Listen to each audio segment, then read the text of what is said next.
I get conflicted because when I'm wearing a press pass or when I'm in the capacity of being a journalist, it's like, should I get up there and say something?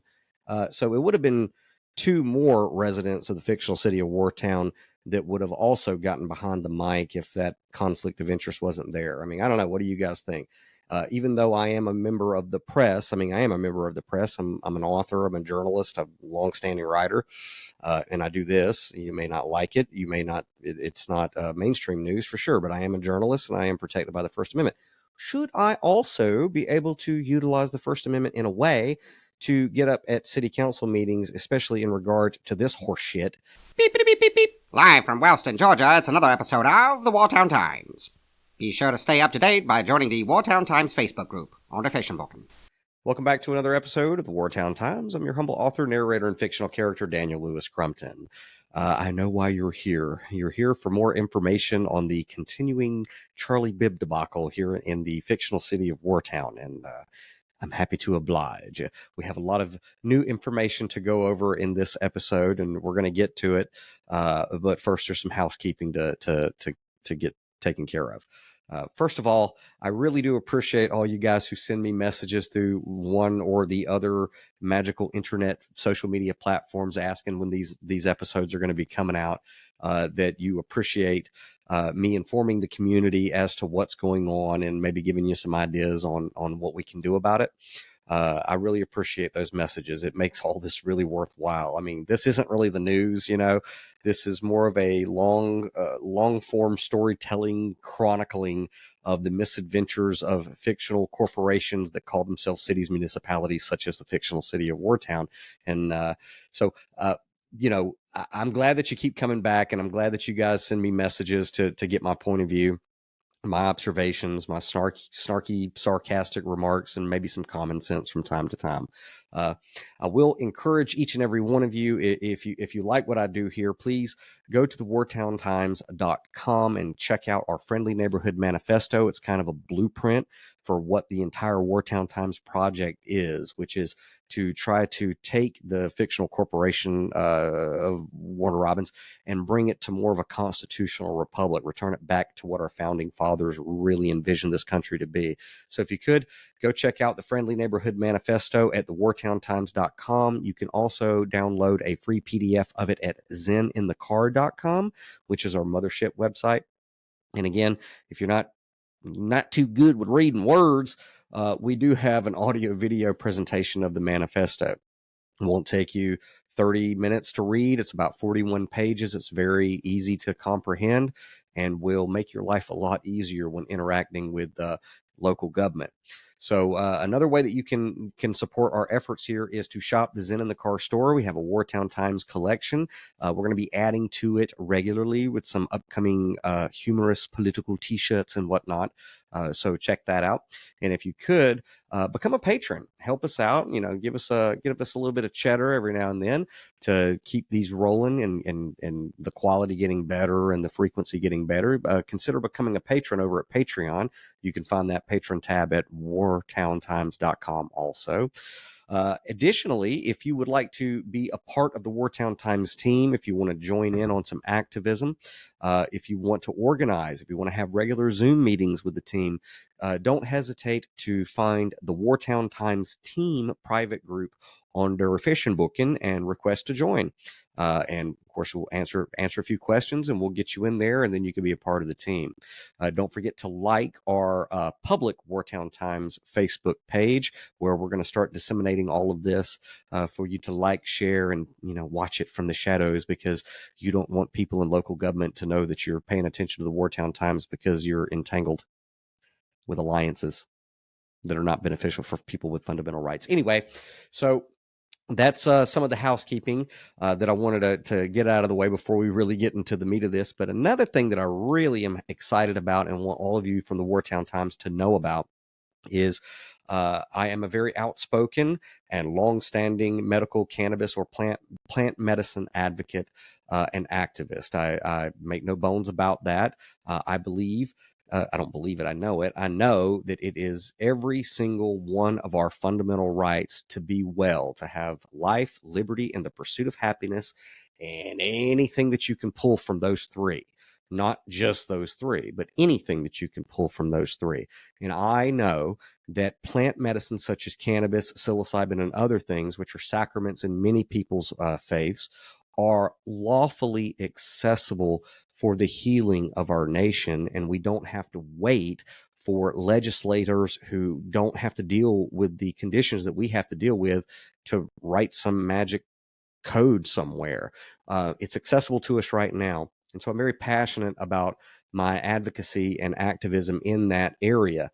And of course, it wasn't too long ago that I announced the Georgia CannaSense Initiative to focus in on the state of Georgia, specifically the fictional city of Wartown, to let all of you guys know that plant-based medicine such as cannabis and psilocybin is legally available for you now.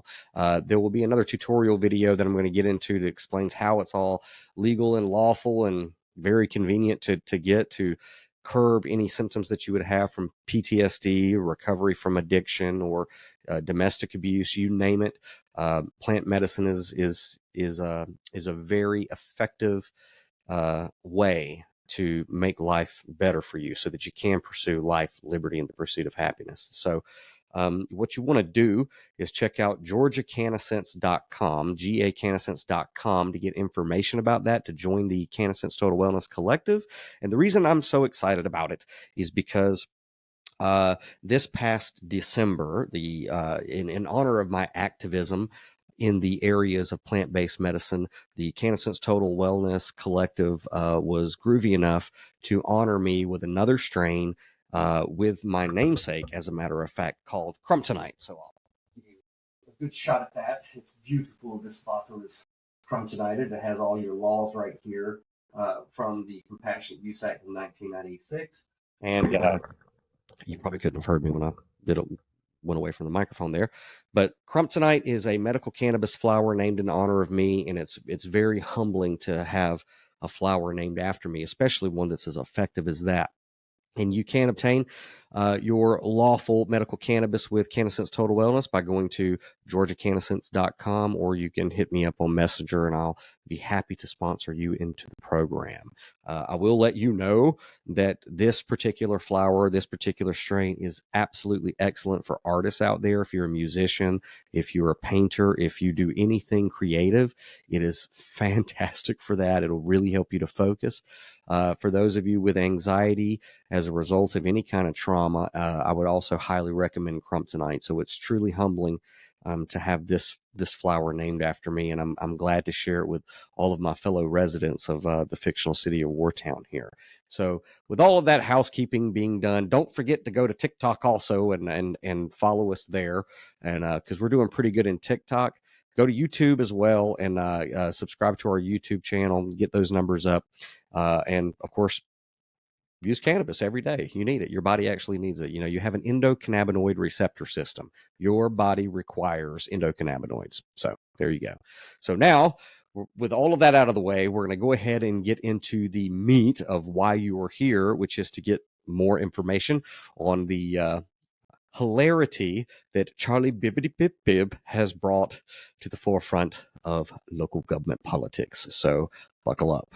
Okay, so where we left off last time was at the second Board of Elections meeting here in Houston County, where activists such as Jonathan Johnson, Dr. Reverend Rutha Jackson, Kristen Keifer, and others were expecting to hear the results of the investigation that the Board of Elections implemented to discover whether or not Charlie Bibb violated election law by entering into a polling place. And of course, if you watched the last episode, the Board of Elections was a little hush-hush. They didn't really want to tell we, the people, whether or not they found out that he was actually in that polling place or not. And so they said, we don't have any authority. We passed it off into the legal realm, which means attorneys. And so we were going to, do a Pontius Pilate on this, and you guys go check with them. Okay. So that's where we, the people, are at, is going to check with local government, with the city hall in the fictional city of Wartown, and of course the Houston County attorney. Now, shortly thereafter, it would appear that 13 WMAZ, and I want to thank Fareeha Abrar for allowing me to present this to you. 13 WMAZ did do a FOIA request for those documents. And so what I want to do is go ahead and share my screen over here and let you check out what their report was after that Board of Elections meeting. So let's get to that real quick. Let's see. So from 13 WMAZ reporting is Fareeha Abrar. And again, I want to give her credit for this article and this report because she did a fantastic job. So let's see what the headline here says. Board of Elections. Councilman Bibb was present inside a precinct on election day before the polls closed. All right. So let's go ahead and hit play here. New information on the investigation of the Warner Robins councilman who won re-election by 1 vote. Charlie Bibb's accused of breaking election laws on election day by several people. Fareeha Abrar shows you the evidence the Houston County Board of Elections office considered and why they then turned their findings over to the state election board. When the Houston County Board of Elections sent their investigation on Councilman Charlie Bibb over to the state, they didn't clarify if they found the allegations against him to be true. Today, records reveal that they do believe that Charlie Bibb was at 2 separate polling locations on election day and inside a polling precinct while polls were still open, which would violate a state election law. Records obtained by 13 WMAZ from the Houston County Attorney and City of Warner Robins contain the documents from the Board of Elections investigation into the allegations against Bibb. It includes the findings, the board's public statement, and surveillance video from the Mossy Creek Middle School precinct. Video from outside shows a man resembling Bibb wearing a white shirt walking up to the polling place less than 10 minutes before it closed. It's unclear whether he's wearing a campaign shirt as he's walking up, which the original tipster, Kristen Keifer, alleged. Clothing. He walked right in his candidate shirt. The investigation board could not tell what was on a shirt he's seen carrying in the surveillance video from inside, but the board members say just being in the polling place is a violation if it's confirmed the man in the video is Bibb. In Georgia, that's a misdemeanor, but the local election board has no power to enforce the law. That was really the issue. The authority really is going to lie with the state election board, and that's why it's been turned over to them. The Board of Elections says all of this could have been avoided had Bibb just waited in his car for 20 minutes for polls to close before going inside the precinct to request results of the election. Reporting in Houston County, Fareeha Abrar, 13 WMAZ News.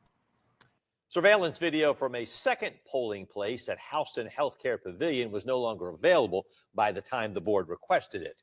Now, we've tried contacting Councilman Bibb a number of times over the past month, but he's not provided any comment, including today. Last we heard from Bibb, he denied he was at Mossy Creek Middle School on election night. Okay, so that was pretty interesting. There's your report. The Board of Elections do believe that Charlie Bibb was in the polling place. So I want to go and hit some high points here from the article by Fareeha. And let's see here. It says, records obtained by 13 WMAZ reveal the evidence behind the Houston County Board of Elections investigation to a city councilman who faces allegations of breaking election law. When the board announced at a public meeting on December 5th and announced they were sending their investigation to the state, they did not clarify that they believe the allegations against Councilman Charlie Bibb were true. Several folks accused Bibb of breaking election law by sitting inside an open precinct on election day. Some claimed he was wearing his own campaign t-shirt too. Today, the records reveal the investigation committee does believe Bibb was present inside the Mossy Creek Middle School and Houston Healthcare Pavilion precincts at different times on election day before the polls closed. The conclusion continues, quote, such is supported by video evidence and poll manager/worker statements, end quote. The investigation committee did not, however, believe wore his campaign shirt into the polling location. Irrelevant. He was in the polling location. That's what they believe. That's what the video evidence shows. Who cares if he was wearing a shirt? I mean, it does matter, but it doesn't matter. Who cares? You know? Anyway, files shared with them with 13 WMAZ by the Houston County Attorney's Office and Warner Robins City Attorney hold CCTV video from MCMS. It's Mossy Creek Middle School. It's from 6:45 p.m. to 7:45 p.m. to cameras. Photos of Mossy Creek Middle School taken by member Sherman Falana. Sorry, Sherman. Timeline of video from committee meeting, voicemail from Houston Healthcare Pavilion about unavailable surveillance video, a statement from Houston Healthcare Pavilion, whatever, property manager, 13 WMAZ's open records request letter, and here's what we found. CCTV video from Mossy Creek Middle School, 6:45 p.m. to 7:45 p.m. Two cameras. Video from outside the middle school precinct shows two men walking a few feet apart from each other at 6:52 p.m. The documents refer to them as one voter and an individual resembling candidate Bibb. It's not easy to tell from the surveillance video what exactly is on the white shirt on the man on the right of the screen, and the investigation committee said Bibb's shirt was indiscernible content. Within the same minute, according to timestamps, Bibb was inside the precinct carrying a shirt. Now he's wearing a plain white tee and holding another with unintelligible markings across his chest. He walks into the middle school and looks around before walking to a side of the precinct off camera and obstructed by a wall. Around 6:57 p.m., the video from inside shows a person walking out of their car and briefly pausing in the parking lot before returning inside the car. According to timestamps from the original allegations, Kristen Keifer, ding, witnessed Bibb walk into the polling precinct and took photos from outside. As a chairperson for the Houston County Democrats, Keifer said, "Oh, those rascally Democrats." Keifer said she knew she was supposed to follow the same rules as Bibb because election laws don't allow solicitors, including candidates, to enter polling places. So she took the photos from afar. At 7:20 p.m., a video from inside MCMS. Mossy Creek Middle School shows Bibb slowly approaching the election workers as they close down the polls. At 7:22 p.m., he's waiting by the door. It appears a few folks, including election workers and Bibb, are engaged in conversation before he heads out. At 7:23 p.m., it appears Bibb waved as he left the Mossy Creek Middle School precinct and walked outside. At 7:24 p.m., video from outside shows Keifer approaching the entrance of the Mossy Creek Middle School as Bibb exited the building. She snapped a photo of him before checking the results of the election that were taped on the door. And there's the incriminating photo there. Let's see how. Timeline of video from committee meeting. According to the investigation committee summary of the timeline of the actions on the video cameras, 6:51 20. Both complainant and individual resembling candidate Bibb hereinafter Bibb arrived at MCMS. 6:52. One voter and Bibb walking into a building approximately 4 to 7 feet apart from the parking lot of MCMS. No conversation noted or apparent on video. Bibb's shirt was indiscernible content. 6:52:26. Appearance of Bibb inside front door, second shirt in hand, no content on worn shirt, pauses briefly, then moves toward the back out of camera view. The footage from the complainant showed no voters or individuals near Bibb. See footnotes. There is no video that shows Bibb engaging a voter in conversation. 6:55. Final provisional voters arrive. 7:11. Polls close. No voters remain in the polling location. 7:20. Bibb viewed in upper left of frame with outer shirt on. Content remains indiscernible with any level of certainty. It appears as though Bibb was also using a cell phone while sitting on the far wall. The precinct footage recording shared on the news, not this video. 7:23. Bibb walks outside with PM from voting place. 7:24. Complainant seen behind truck. Poll worker walks out and locks door. 7:24. Bibb and complainant pass one another. Bibb leaving complainant heading to door. 7:24. Bibb leaves the polling location. 7:25. Complainant leaves front of polling location. 7:26. Complainant pulls out. All right, so the photos of the Mossy Creek Middle School taken by member Sherman Falana. According to the investigation committee, the next steps after the timeline was established were for Falana to interview the Houston Healthcare Pavilion poll manager, and Shelton would contact the MCMS poll manager. Take a sip of this sparkling water from my Multiverse of Madness cup. Anywho, member Falana visited Mossy Creek Middle School and took some pictures of the polling location to compare to acquired footage and to assist in the preparation of this report, the report said. All right. It also contained the voicemail from Houston Healthcare Pavilion about unavailable surveillance video. File shared with 13 WMAZ by the Houston County Attorney's Office and Warner Robins City Attorney also had a voicemail from the Houston Healthcare Pavilion. According to records, quote, Bennett was later tasked with attempting to procure additional footage from Houston Healthcare Pavilion Center regarding events which took place earlier on Election Day. And I really want you guys to pay attention to this because this is a completely different incident than the Mossy Creek Middle School. This is over at another polling place, which isn't too far from me, the Pavilion. So this is another incident. According to the records, quote, Bennett was later tasked with attempting to procure additional footage from the Houston Healthcare Pavilion Center regarding events which took place earlier on Election Day and with preparation of this report back for the full board. Bennett contacted both the switchboard operator and communications department for the facility. Bennett was referred to risk management, which did not return a call. This was during the holiday week until the following Monday after Bennett appeared in person at the facility to inquire a third time. The employee from Houston Healthcare Pavilion left a message explaining the property surveillance video automatically wipes itself after a week As a result of the board's late request for the video, they weren't able to obtain that record. According to the investigation, quote, a return call was placed to Bennett and the voicemail left that indicated the requested footage ceased to exist on approximately November the 14th, 2023, the day of the certification/meeting, as the CCTV system utilized by the facility overwrites footage approximately every 7 days. Shucks. So there was no video footage of that.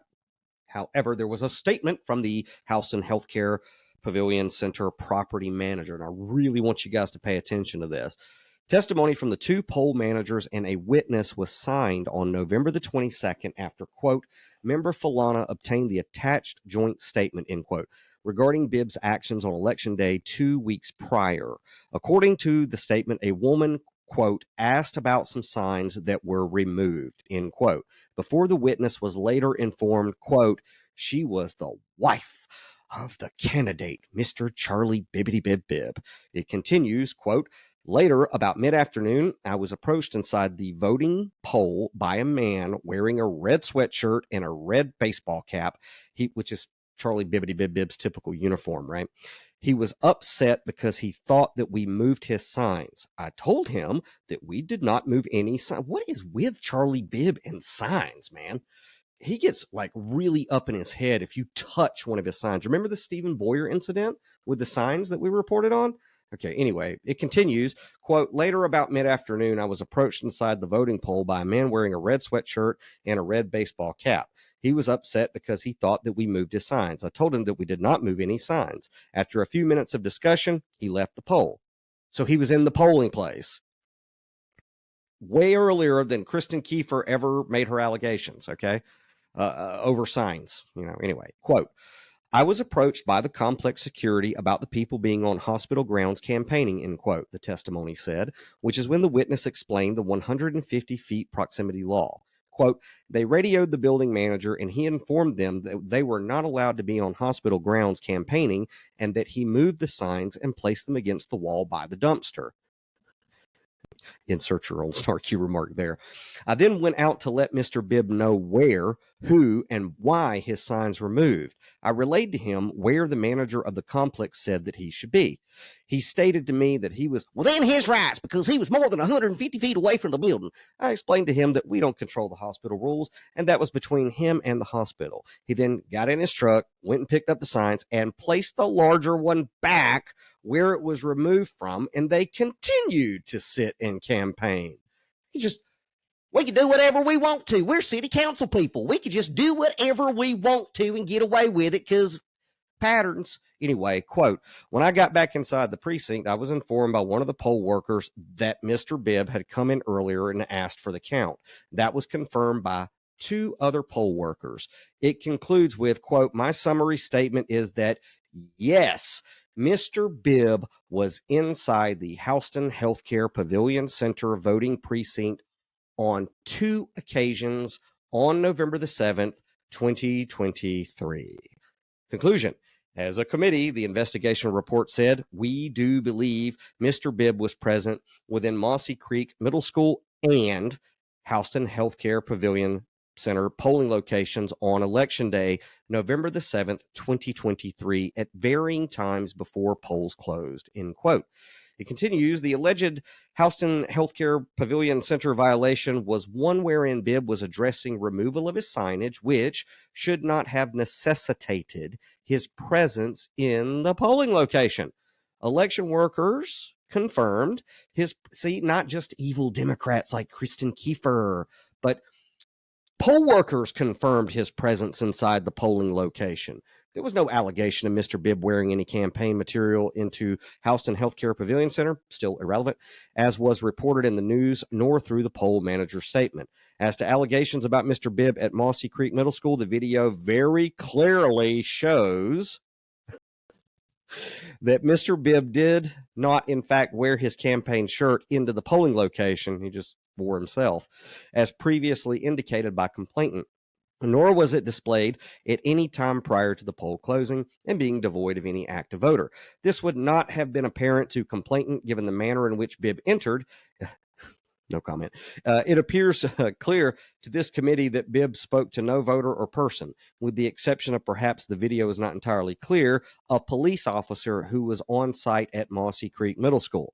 The video shared indicated that the officer did not vote during the time Bibb was present, end quote.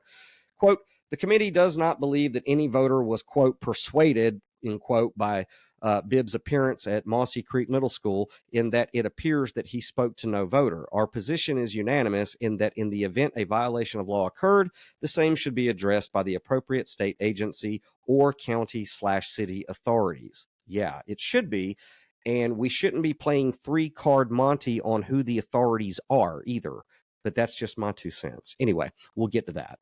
The appropriate authorities were, and to the extent the SOS proceeds in addressing the filed complaint, will be provided a copy of our report, as they are presumably beginning their own investigation. Did you catch that? The appropriate authorities? Well, according to whom? Okay, according to apparently whoever wrote this report for the Board of Elections, which I believe is Bennett, right? The appropriate authorities. Are there other authorities? Yes, there are. We the people. We'll get to that. This board has not been contacted in that regard. Thus, for now, our investigation has come to a close, end quote. According to Houston County Attorney Tom Hall, quote, that was really the issue. The authority is going to lie with the state election board, and that's why it's been turned over to them. So we have a member of the Bar Association, a trade union, and another member of the Bar Association, a trade union, and they're informing everybody that the appropriate authorities are going to be anybody but we the people and city government. Cool story, bro. The investigation documents also stated in its conclusion, quote, this committee notes that given the timestamps with the associated surveillance, that had Mr. Bibb simply waited in his car for approximately 20 minutes to check the count at Mossy Creek Middle School, this entire situation could have been avoided, and the impact imparted on members of our team, even though the allegations against them were wholly unsupported, could have been entirely avoided. It's like, dude, if you could have just not been so much of an eager beaver, you would have saved everybody a huge headache, but you didn't. Since our initial coverage, 13 WMAZ has reached out to Bibb multiple times over the past month, but he has not provided any comment. Bibb referred questions to his lawyer, who we still have no contact information for. When 13 WMAZ last heard from Bibb, he denied over the phone that he was at Mossy Creek Middle School on election night. So there you have it. And I want to again thank 13 WMAZ and their most excellent journalist who is reporting on this, Fareeha Abrar. Thank you so much for letting me share this with the people. So that being the case, ladies and gentlemen, it appears that what the Board of Elections did not want to let we the people know before January, when Charlie Bibb was set to be sworn in, is that he was there. They probably didn't want to let us know that he was also at the pavilion on 2 other occasions, but now we know. And so this was released. Let's see, what day was this released? This was released on December the 12th of 2023 from an open records request from the city attorney and the county attorney to obtain what their findings were. We had to, jump through a bunch of legal hoops to get information that we pay for to find out that Charlie Bibb was there. So anywho, that's where this report's at, and I knew it because little birdies from all over Wartown prior to Kristen Keifer ever making her complaint reached out to yours truly, poll workers, who will rename, unless they want to come forward. I already had the reports and was, so I already kind of knew, so it's not just Kristen Keifer who is alleging this. And I knew that before she filed her report, that this guy had penetrated the polls against your cool Georgia statutes, acts, codes, and ordinances. And so, that being the case, what we're going to do now is, we the people did find out about it, and the Liberty leaders here, Jonathan Johnson from the NAACP, Dr. Reverend Rutha Jackson, Kristen Keifer, and some other good residents of Wartown, they were like, well, okay, where do we go now? We go to City Hall, right? Like we go to, what's that thing in the First Amendment? Ask for a redress of our grievances from our city public servants who work for us.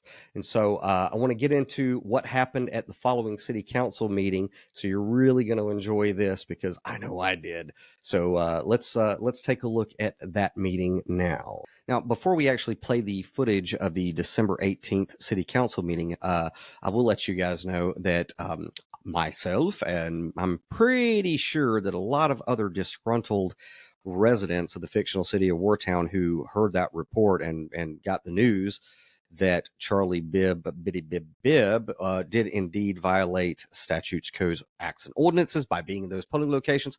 A lot of the active residents who really want to see some change here and make sure that people are held accountable took it upon themselves, myself included, to send a friendly neighborhood email to our city employees with our peace of mind. Now, I don't have access to the emails that anybody else sent. However, I do have access to mine. I will let you know that the email that I sent was CC'd to every city council member, including my own, Larry Curtis, Madam Mayor, the city clerk, and then, of course, I took it upon myself to publish my email publicly all over the Der Fashionboken on my outlets, and I want to share that with you to let you know what kind of stuff City Hall was pummeled with the day of December 18th of the city council meeting. So my email, which I actually had my schnoodle, Captain Archer, write for me without any thumbs, which is very impressive. No, not really. I wrote it. It says, I thought it would be productive to share my email to Madam Mayor and City Council with all of you for your inspirational goodness and joy, and do likewise, because we should all be doing this. We should all be engaging, not just people like Kristen Keifer, Jonathan Johnson, and Ruth Jackson and myself. It should be every one of you. But this was my email. Dear Councilman Larry Curtis, Madam Mayor Patrick, and esteemed members of the City Council, I hope this email finds you well. I'm writing to you as a concerned and engaged resident of our community, expressing my deep frustration and disappointment over recent events surrounding Councilman Charlie Bibb and what appear to be clear violations of ethics and campaign laws during the past election. It has come to my attention that there are credible allegations against Councilman Bibb suggesting actions inconsistent with the ethical standards we expect from our elected officials. Furthermore, it appears that there may have been violations of campaign laws which undermine the integrity of our election process. In light of these allegations, I strongly urge the City Council to take immediate action by calling for Councilman Bibb's resignation. Additionally, I believe it is essential for charges of misdemeanors to be brought against him if the evidence supports such actions by the Warner Robins Police Department and Houston County Sheriff's Office. This step is crucial not only for upholding the rule of law, but also for restoring public trust in our local government. The residents of our community place their faith in elected officials to represent our values, uphold ethical standards, and act in the best interests of the public. Any breach of these expectations undermines the foundation of our constitutional republic and erodes the confidence we should have in our local government. I implore the City Council and relevant authorities to thoroughly investigate these allegations and take the necessary steps to ensure accountability. Failure to address such serious matters promptly not only reflects poorly on our local government, but also fosters an environment of mistrust amongst the residents. It is my sincere hope that the City Council will prioritize the well-being of our community by addressing this issue with the urgency and seriousness it deserves. Thank you for your attention to this matter, and I trust that you will take the necessary actions to maintain the integrity of our local government. Sincerely, Minister Daniel Lewis Crumpton, author of Then Came the Flood and contributor to Zen in the Car and the Wartown Times. So, I did send this email. I'm sure a lot of other people sent some emails to our local government because we entrust our local government, our elected officials, to take action, not be told by a trade association, trade union, a local trade union called the Bar, who the appropriate authorities are. So I don't know if it was my email or a flood of emails that came through, but from the City of Warner Robins government page, which I frequent and regularly comment on, they released this statement shortly thereafter at around 3:36 p.m. The city of Warner Robins is aware of the alleged Election Day actions of Councilman Charlie Bibb and the pending investigation of the state election board. The city in no way condones any interference with free and open elections. The city will continue to cooperate with the state election board in this matter. All right, well, we're grateful that this was released, but it's not quite what we, the people, were asking for. Don't know if we didn't make that clear or not, but it's not quite what we were asking for. And we're going to get into the appropriate authorities, like I said, probably not in this episode because it's going a little bit longer. But I want all of you to note that people who are active and concerned were reaching out to their city council people, their local city government, to take action, which is in their purview and in their authority, which we'll get to. And local government said that they're aware. So that being the case, what I want to do is go ahead and get into the meeting that occurred that night. So if I could figure out this nifty new software here, I will share the events of that city council meeting with you now. All right, so we're going to the December 18th city council meeting footage right now. And before I hit play on here, I really want you guys to pay attention to which seat is empty. Look at that empty seat right there. Looks like Councilman Full Post 2, City Councilman Charlie Bibb didn't even want to show up for the meeting this night. So let's go to the citizens' comments and see what we the people had to say about this whole thing. We have reached the end of agenda items for today. We are now going to open up the floor for citizen comments. If you have any citizens who would like to come forward to voice their thoughts, concerns, etc. regarding any item, please come forward and do so. You can speak of something that is not on our agenda. When you speak, please come up and state your name, your address. You have 3 minutes to speak. There'll be 3 minutes on the clock right here at the top of the rotunda when the buzzer goes out. If you have not completed, I will thank you for your comments, and your time will then have expired. Please note that neither I nor council can respond to you, but we are listening to you. We want to make sure we handle everything in the same manner for every single person, so we are unable to respond as much as we may want to. We are listening. We appreciate you taking the time to make your thoughts and concerns apparent to us. The floor is now open for any citizen comments.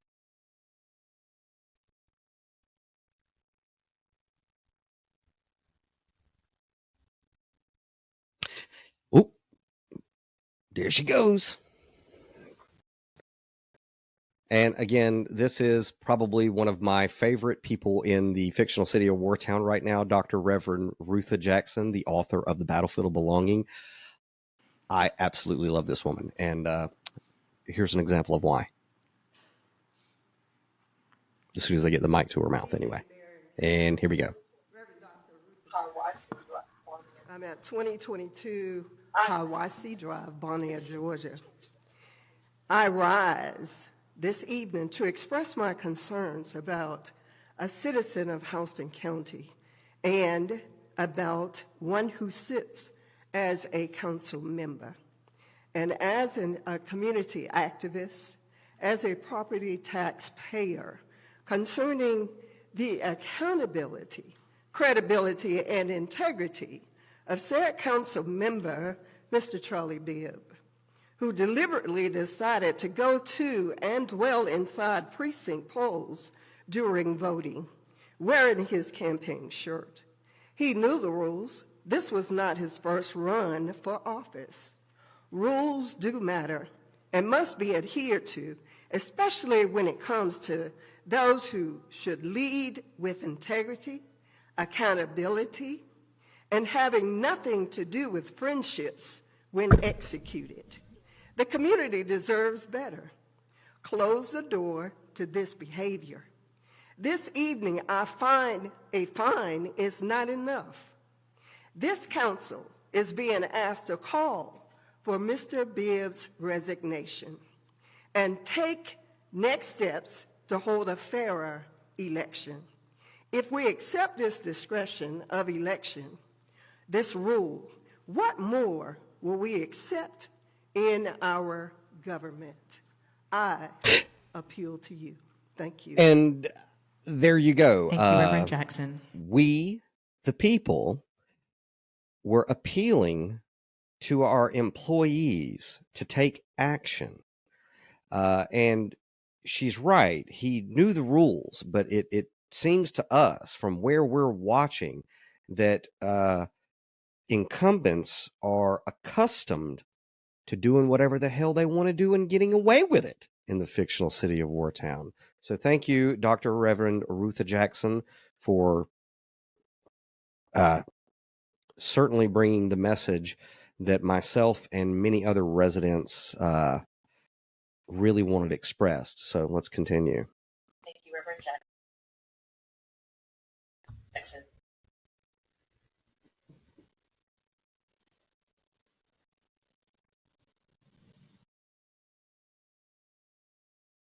Here he goes. This is Jonathan Johnson of the NAACP. And I'm going to go ahead and let you know he's also one of my favorite rock stars. I absolutely adore when patriots speak from the heart and speak truth to quote unquote power. And I really like what he has to say here. This man, I am becoming more and more honored and humbled to know him. So let's hear him speak truth to employees. Jonathan Johnson, the Houston County NAACP president at 1028 Fagan Mill, Warner Robins, Georgia. I'm here today to talk about Charlie Bibb. Charlie Bibb, as Miss Dr. Reverend Ruther Jackson spoke, that he did go down to Mossy Creek Middle School, and he entered that precinct with his campaign shirt on. That was a violation. That was a disqualification. Ellis, who has been running, who done everything that he's supposed to do, he's an American veteran. He's fought for the United States service. After all, we are a city of be all you can be, the few and the proud, and aim high. This is what we stand for here in Warner Robins. So why should we allow someone to sit on our board, someone to sit on our council who's don't have the integrity of running this county, do not stand for the values that this county stands for? I have been to many of the Board of Elections meetings, and we continue to fight, and we continue to push forward that Charlie Bibb is not qualified to have that position. He knows that he's not qualified to have that position. He's not even here now. So based on that alone, he shouldn't be in that position. I believe what Martin Luther King said, that the ark of the covenant is long, but it bends towards righteousness, and justice will prevail. And I believe that Charlie Bibb should be disqualified for being a city councilman.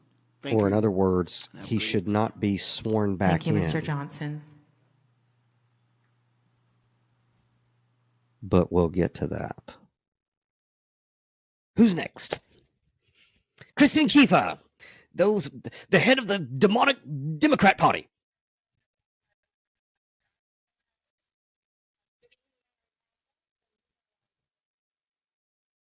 That was a joke. Okay. One, I'm not a Democrat nor a Republican or a Libertarian. I don't claim a political affiliation because I'm not a part of the corporation.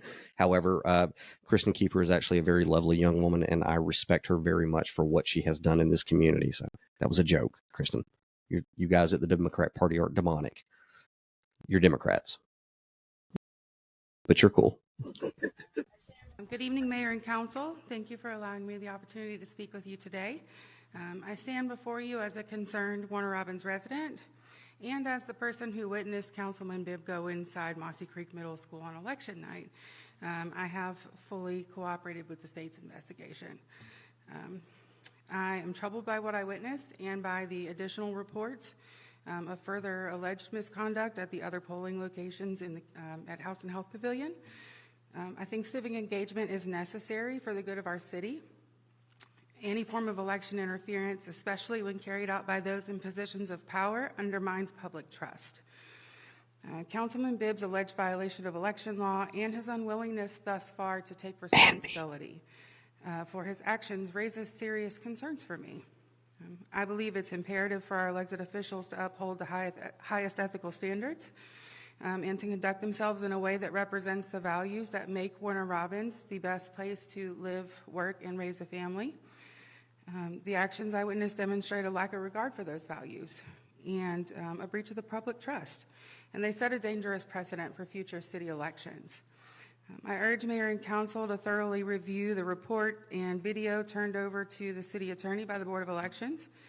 If you find that Councilman Bibb is culpable, immediate steps have to be taken to hold him accountable. It's crucial that we send a clear message that those who betray the public trust will face the consequences because we deserve leaders who respect our city's elections. Thank you all for your Kristen. attention to this matter, and I trust that you will act in the best interest of our we city. asked the council to Thank take you, Ms. immediate Keifer. action, which means don't swear him back in.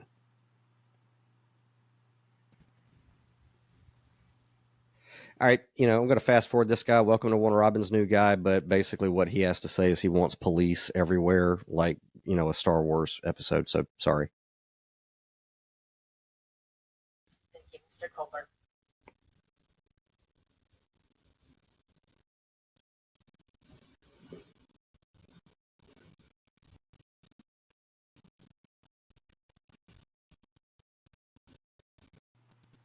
Hello, good evening. My name is Amanda Lucas. I'm at 107 Brett Avenue, Council District 3. I just want to say I appreciate that the mayor, members of council, and city employees work hard every day to make Warner Robins a great place to live. I'm here tonight to express my concern about the recent reports of Councilman Bibb's actions on Election Day, during which he was allegedly present at multiple voting locations during voting hours in breach of state election law. I think we can all agree on the importance of election integrity, and the public's trust in our elected leaders depends on their integrity. I think it's reasonable to expect these leaders to follow election law. And the credibility of city government as a whole suffers if and when any of its members are seen to act like their position exempts them from the rules that the rest of us are expected to follow. Now, I urge City Council as a whole to maintain high ethical standards for the conduct of its members and to take what actions are necessary to emphasize this commitment to the people of Warner Robins. Thank you. Thank you. Thank you, Ms. Lucas.